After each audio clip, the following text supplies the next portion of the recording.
quem faz feliz meu coração. Tua palavra, teu corpo e sangue, o teu amor sustenta a minha. Proclamação do Evangelho de Jesus Cristo segundo Lucas. Glória a vós, Senhor. Naquele tempo Jesus dizia: a que é semelhante o reino de Deus? E com o que eu poderia compará-lo? É como a semente de mostarda, que um homem pega e joga no seu jardim. A semente cresce e se torna-se árvore, e as aves do céu fazem seus ninhos nos ramos dela. Jesus disse ainda: como que eu poderia comparar o reino de Deus? Ele é como o fermento, que uma mulher pega e mistura com 3 porções de farinha, até que tudo fique fermentado.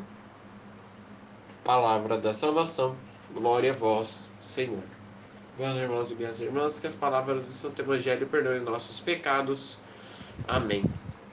Caríssimos irmãos e irmãs, o que eu acho mais interessante, o que eu acho mais magnífico nas parábolas de Jesus é que ele nunca cita o reino dos céus como uma definição específica. Ele sempre diz que o reino dos céus é como. Ele nunca diz que o reino dos céus é. Quando nós definimos alguma coisa com certa qualidade, por exemplo, o padre explica bem. Não tem como eu definir mais nenhum outro título a não ser esse. Um outro exemplo, o padre é bom.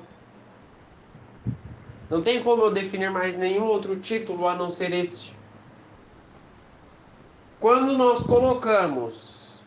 nós definimos o reino dos céus, nós jamais podemos diminuir ele ao ponto de colocar uma qualidade. O reino dos céus é um grão de mostarda. O reino dos céus é como o reino dos céus é uma semente que é jogada no chão. O reino dos céus é um fermento. Ficaria estranho. Por isso, Jesus coloca para nós essas coisas como exemplo. Exemplo de entender como será o reino dos céus daqui quando nós formos para lá. Muitas pessoas perguntam, né? Como que vocês acham que é o paraíso? Como que vocês acham que é o reino de Deus? É só ler bastante a Bíblia que vocês imaginam como é que é o reino de Deus. A gente não tem uma certeza, mas lendo a Bíblia, a gente descobre que de tantos ensinamentos que Jesus deu, Jesus fala abertamente como é o reino dos céus. Ele vai falando, ele vai falando, ele vai falando. Aí é só você juntar o quebra-cabeça e pronto. O reino de Deus, o reino dos céus. Na nossa vida, nós temos que acreditar que realmente existe o reino dos céus. Ontem eu estava lendo uma palavra, uma das partilhas que o Padre Léo estava assistindo, né? Uma das partilhas do Padre Léo. E aí ele falou assim: eu acho uma coisa triste, uma coisa terrível, quando as pessoas acreditam que Deus existe, quando as pessoas acreditam que existe o reino de Deus, mas também acreditam que existe a segunda vida, que existe a encarnação, que dá pra gente conversar com os mortos. Isso é besteira.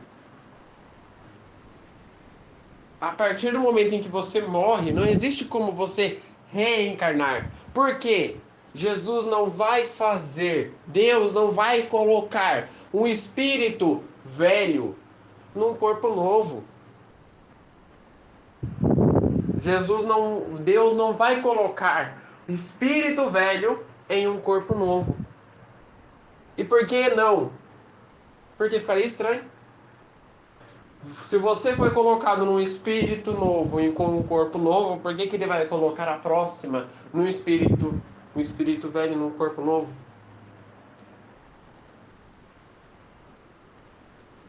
E por que nós não podemos conversar com aqueles que já morreram?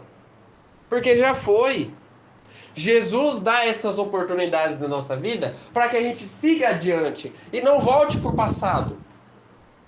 Quando a gente perde alguém que seja como da família, por exemplo, às vezes você perdeu um ente muito querido, seja pai, seja avô, seja mãe. Mãe sempre é o elo mais forte, mas aí é o foco um bem muito mais poderoso, seja filho. Quando nós perdemos alguém, nós sempre voltamos para o passado e ficamos parados lá. Porque a gente sempre guarda memórias dessa pessoa. E aí, quando mais a gente lembra dessas memórias, a gente pergunta: por que você levou ela? Essas perguntas são pertinentes para Deus. E quando a gente lê a Bíblia, a gente descobre que esta pessoa, por mais que ela estava sofrendo aqui na terra, por mais que ela estava chorando aquela terra, lá no céu ela está pulando de alegria.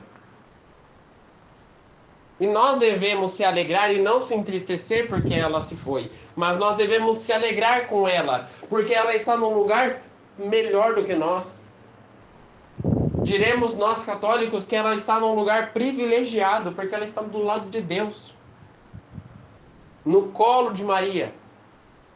E exemplo de mãe mais poderosa é o exemplo de mãe de Maria. Maria que viu a morte de Jesus.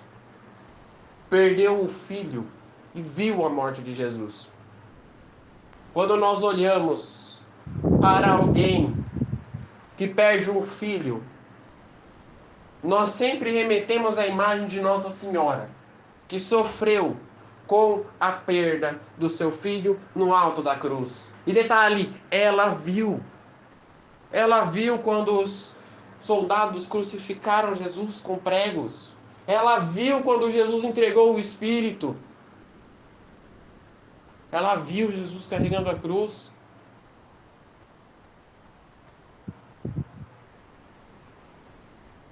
O nosso amor para com o reino dos céus é um amor ao ponto da misericórdia que eu falei ontem no diário. Nós devemos sempre consolidar. E por que nós consolidamos o amor com a misericórdia? Porque assim nós acreditamos mais em Deus.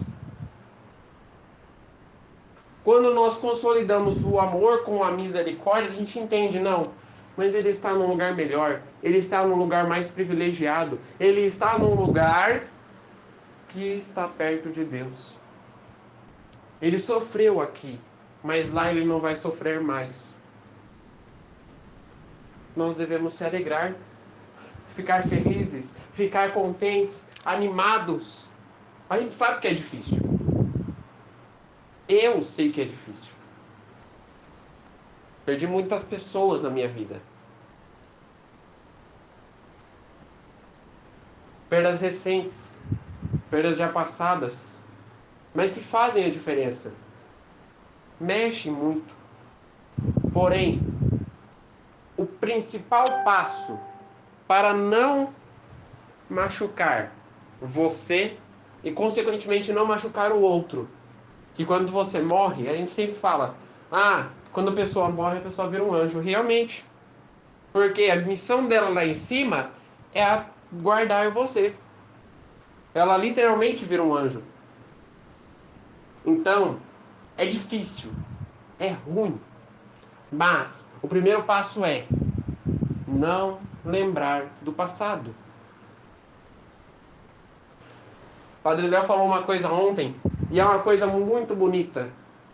Uma coisa impressionante, uma coisa tremenda de alegre, é quando nós escutamos Jesus.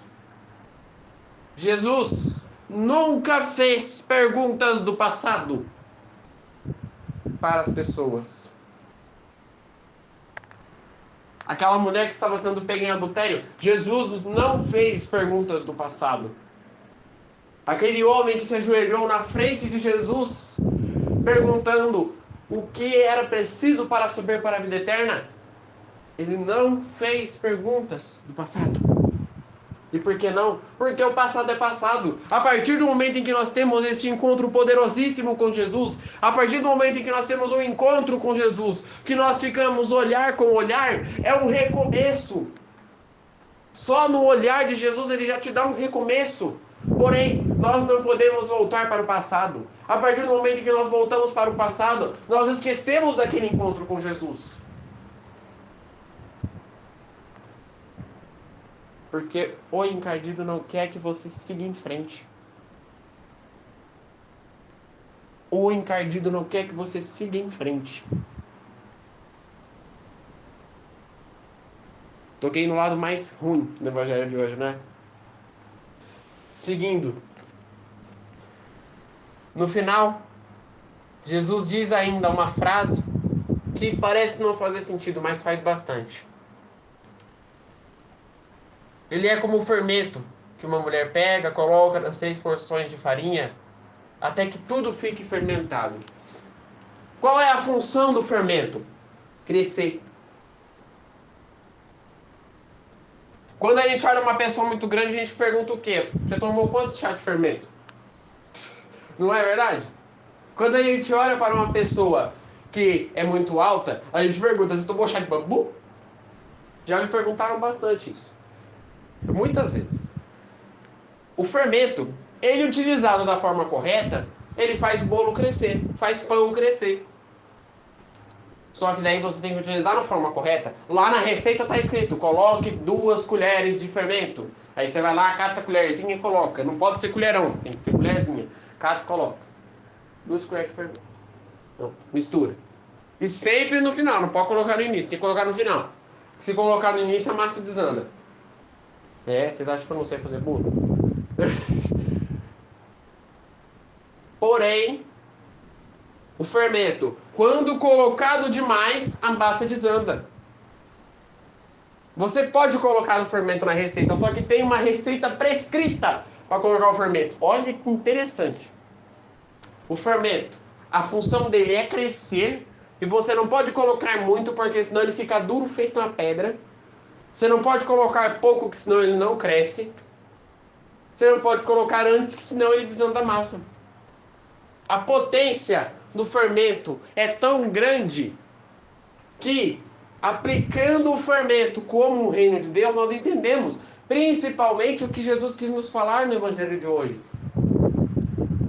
A explicação concreta do reino de Deus não pode ser aplicado antes da gente morrer, porque senão a gente vai querer ficar esperando morrer logo para poder subir no céu.